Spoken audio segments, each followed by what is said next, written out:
tous. Alors, après avoir fait l'avant-première à Majestic hier soir, donc mardi soir, je vais vous présenter le deck que j'ai ouvert. Donc, c'est le premier deck Mass Mutation que j'ouvre. Donc, je vous en fais partager et je vous montre un petit peu le deck. Et puis, je vous dirai en fin de vidéo ce que j'en ai pensé. Donc, déjà, le nom, c'est Nabila Guerriera du Marais Glacial.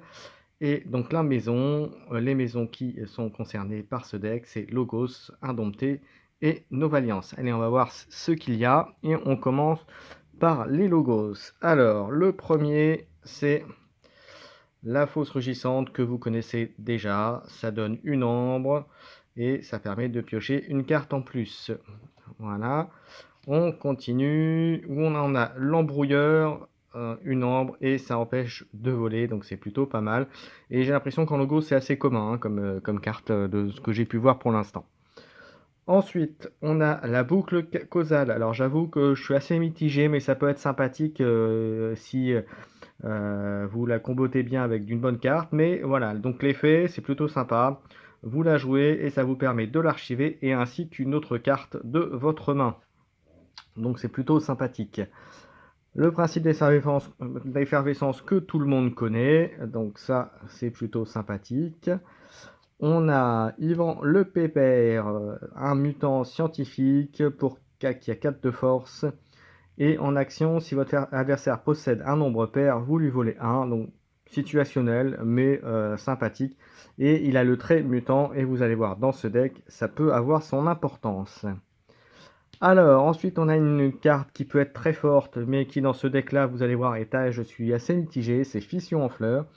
Et donc, alors, la carte donne un don de une pioche, et en action, la prochaine fois que vous jouez une carte ce tour-ci, on effectue une fois de plus chacune des icônes bonus. Donc c'est sympathique à condition d'avoir des icônes bonus sur les cartes. Donc là pour l'instant vous voyez sur ce que j'ai déjà entre guillemets ouvert et sur le deck, il n'y a que des icônes ambre sur les cartes logos déjà ouvertes. Donc on verra la suite, mais vous allez voir que c'est pas extraordinaire. Ensuite, on a le think tank qui lui a un don de cartes, donc ça peut être très bien avec la carte précédente, avec la fission en fleurs. Et comme vous le savez, 4, 3 d'armure et qui inflige 4 s'il y a une maison équivalente au voisin. Voilà.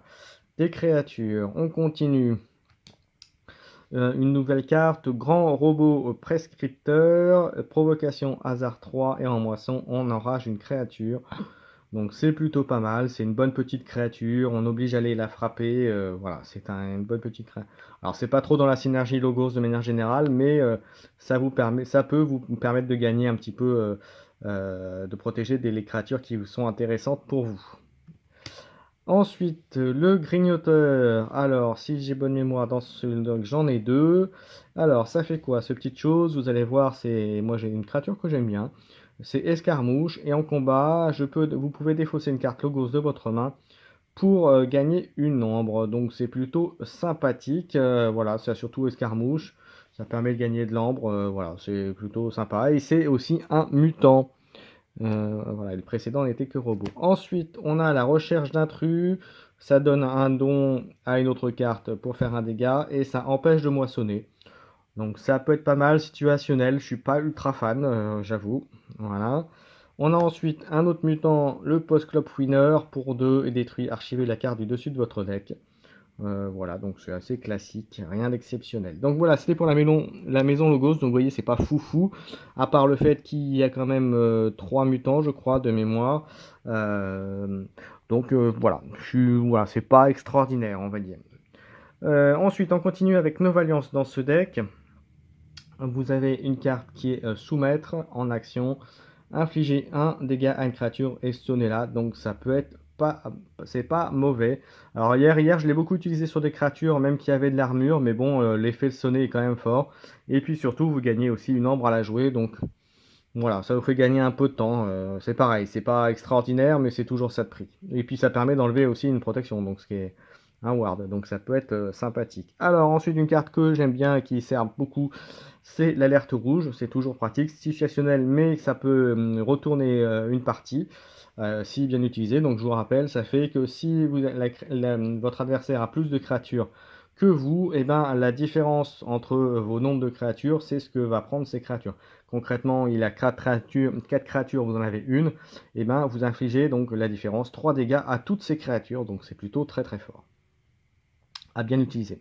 Ensuite, une autre carte aussi que j'ai découvert hier et que je trouve très très bien, c'est le cadet malchanceux, et il a 3 de force, donc facilement destructible, mais surtout il a provocation, et l'intérêt c'est que lorsque vous le détruisez, il est détruit, pardon, votre adversaire perd 3 ambres. Donc c'est pas de la capture, c'est pas du vol, mais vous faites perdre 3 ambres, donc pour moi c'est une bonne petite carte.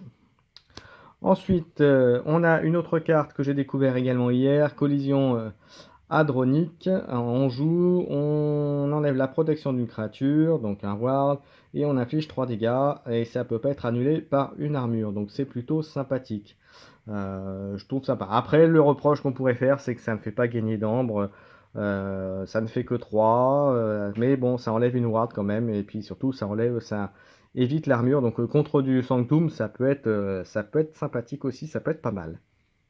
On continue. Alors, une carte que j'aime beaucoup, c'est l'aspirante Jorg. Alors, c'est une humain voleuse, donc qui a donné un don de capture, et qui fait en action, si vous n'avez pas de voisin Novalliance autour d'elle, donc du coup, vous volez un, donc voilà, c'est plutôt sympa. Après, elle n'est pas très forte, c'est une action, donc voilà, mais ça peut gérer l'ambre adverse, donc c'est plutôt, ça peut être pas mal. Il peut y avoir de bonnes combos avec elle en tout cas. On continue avec le flux de Quintrinos. Donc choisissez une créature alliée, une créature ennemie, détruisez les créatures choisies, et chaque créature dont la puissance est équivalente. Donc ça gère le board à condition de l'utiliser correctement. Donc c'est plutôt pas mal, mais bon, dans ce deck là je l'ai utilisé un peu hier, mais ça m'a pas tellement servi. Mais c'est une carte qui peut être très très forte si elle est bien utilisée. Ensuite, une carte que j'ai beaucoup aimée, que j'aime beaucoup, c'est Traducteur universel. Là, surtout, vous voyez, il y a deux dons, entre guillemets. Il y a une ambre et un dégât. Et en plus de ça, cette créature gagne moisson, combat ou moisson, utiliser une créature non Novalliance. Donc c'est plutôt pas mal. Ensuite, on a le Lyco Alien, qui est un mutant escarmouche. Et en combat, on regarde les 3 cartes du sommet du deck. Vous en placez une dans votre main et l'autre sous le deck. Donc ça veut dire que la troisième, elle reste dessus. Voilà, donc c'est plutôt sympathique. Une carte que je suis très très fan, c'est le sujet Kirby pour 2, et surtout qui a la capacité qui est très très forte, c'est jouer combat et moisson. Donc dès que vous la jouez, vous l'utilisez directement. Vous pouvez jouer une créature non Novalliance. Alors c'est limité une créature non Novalliance, mais rien que ça, c'est déjà énorme. Voilà. Et en plus, j'en ai 2 dans le deck. Donc voilà. Et c'est également un mutant. Et la précédente était également un mutant. Ensuite, Forger une alliance. Alors c'est une carte qui pour moi, pas très situationnelle. Alors elle fait gagner une ambre.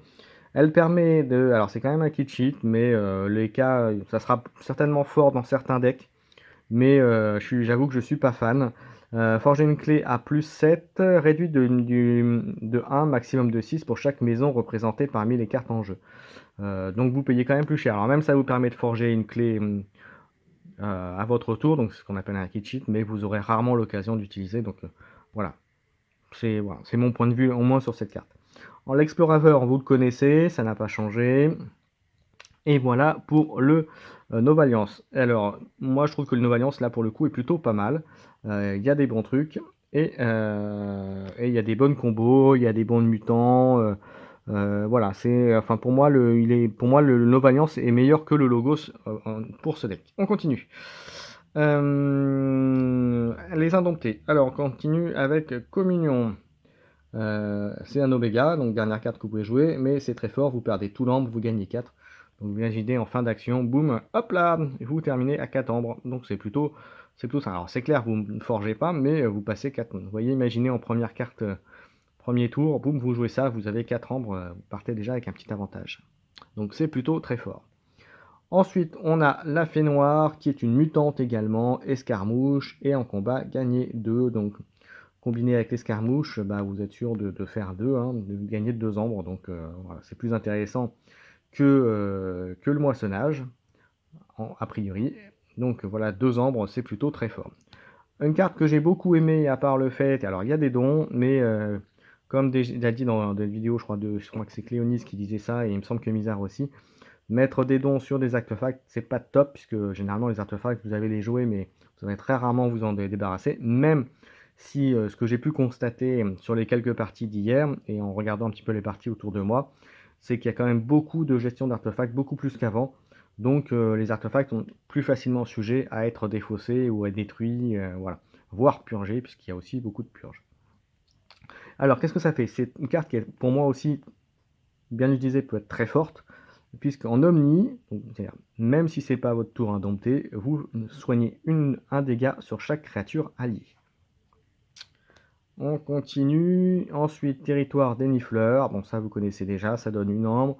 Et en action, choisis une créature. Pour le reste du tour, cette créature perd provocation et insaisissable. Voilà, donc en gros, ça vous permet à votre tour indompté d'aller taper ce que vous voulez en face. Voilà. Ensuite, une créature qui pour moi est essentielle à ce deck-là et qui m'a beaucoup servi hier soir, que j'ai d'ailleurs en deux exemplaires, que vous avez pu voir déjà dans un des vidéos il me semble Cléonis, mais surtout Mizar, sur un de ces decks, où la fourmitante, tant qu'il y a plus de créatures mutants alliés que de créatures mutants ennemis, donc si vous avez plus de mutants que l'autre, hein, concrètement, les clés de votre adversaire coûtent 2 de plus. Je l'ai 2 fois, si la condition est remplie, plus 4. Voilà, c'est plutôt sympathique. J'ai ensuite 2 champs de la nature qui fait en jouer, les créatures gagnent plus 1, moisson gagner une ambre, donc sympathique. Une carte aussi que j'aime beaucoup, c'est le Balfretou, escarmouche, et quand il arrive en jeu, il gagne un marqueur, quand on le joue, on gagne un marqueur puissance, et par contre, quand il combat une créature et que cette créature est détruite, il double le nombre de marqueurs, donc il va monter de manière exponentielle quand il va combattre. Voilà, donc il peut faire le café si vous le protégez un petit peu. On a le Faucom que vous connaissez déjà, hein, qui permet de moissonner les créatures, il y a déploiement. Ensuite, un petit nifleur que vous connaissez déjà également, donc qui reviennent en force dans cette extension. Et enfin, la dernière carte du deck, affrontement sauvage. Alors ça peut être pas mal, ça peut vous permettre de reprendre la possession du board, notamment si vous êtes dépassé en créature, si l'adversaire a contrairement pris la possession du board, vous détruisez chaque créature à l'exception de la créature ennemie la plus puissante et de votre côté la moins puissante. Donc voilà, ça permet de rééquilibrer un petit peu les choses. Donc ça peut être une bonne carte situationnelle, mais une bonne carte, surtout qu'elle ne fait pas gagner d'ambre ni quoi que ce soit. Alors, voilà, c'était donc ce deck-là, Nabila Guerriera du Marais Glacial. Alors, pour être complet, j'ai regardé sur Deck of Keyforge le CA, ce qui était donné, il me le mettait à 54, si j'ai une bonne mémoire. Mais n'oubliez pas que ce n'est qu'une indication et ça ne prend pas en compte les dons qu'il y a dans ce deck. Donc, il y en a quelques-uns quand même, il y en a plutôt pas mal, même par rapport à certains decks. Qu'est-ce que j'en pense? Alors déjà, en termes de mécanique, de ce que j'ai pu voir, c'est un deck qui est tributaire, qui fait tributaire de ses mutants pour gagner un petit peu des parties, donc tributaire aussi du board, mais qui est capable un petit peu de boubriter. Maintenant, sur des decks contrôle, Sanctum ou Saurus, ça tient pas la route. Pour être carré avec vous. Maintenant, il y a quand même des petites combos sympathiques dedans. Alors dites-moi ce que vous en pensez en commentaire de cette vidéo.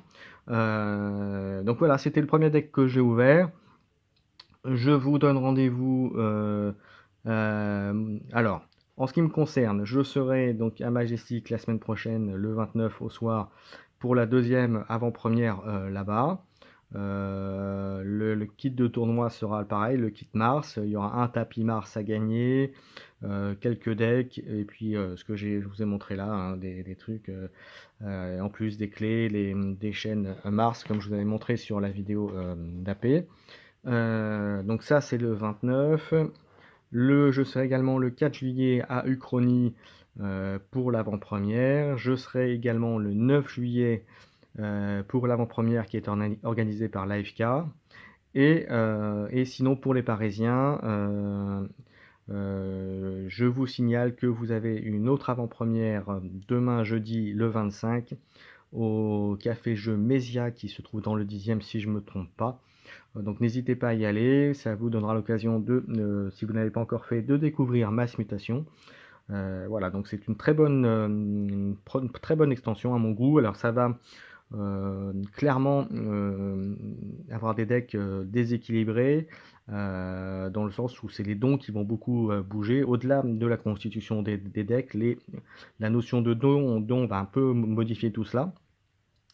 Voilà, quasiment concrètement un deck quasiment avec la même composition mais avec des dons placés différemment. Voilà, vous aurez une différence énorme entre deux decks. Voilà. Ça c'est dit, mais pour moi ça reste une très très bonne extension. Je pense qu'elle sera même au-dessus de World Collide pour être franc avec vous.